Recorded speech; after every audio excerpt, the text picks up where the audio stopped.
প্রত্যেকটা ম্যান্ডেটের একটা সীমানা বা সীমাবদ্ধতা আছে।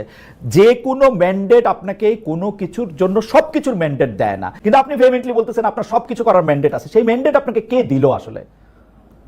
না, আমি যেটা বলেছি যে আমাদের ম্যান্ডেট আছে এভরিথিং, আমি যে শব্দটা বলেছি জি এভরিথিং, আমি কেন বলেছি সেটা হয়েছে যে যখন ইন্টারিম গভর্নমেন্ট হওয়ার পরে যেই পরবর্তীতে যখন সুপ্রিম কোর্টে যে রেফারেন্সটা গেল, ওইখানে দেখেন 106 আর্টিকেল 106 বলা আছে, ওইখানে বলা আছে যে আমরা যে কোনো গভর্নমেন্টের মতো আমরা এক্সিকিউটিভ পাওয়ারটা আমরা ইউজ করতে পারবো।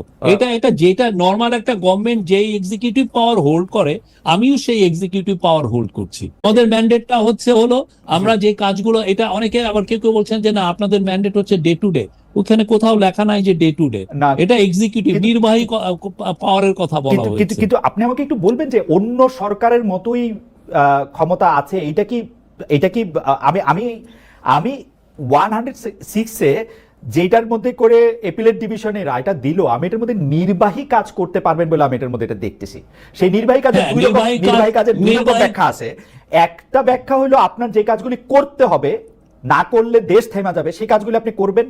আরেকটা ব্যাখ্যা হলো যে আপনার জরুরি প্রয়োজনে যদি আপনার কোনো কিছু করতে হয় তাহলে আপনি এটা করতে পারবেন। আপনাকে এই ক্ষমতা দেয়া আছে যে আপনি এখন পলিসি বানাইতে পারবেন, কিন্তু সেটা অ্যাবসলিউটলি যখন আপনার প্রয়োজন হবে তখন।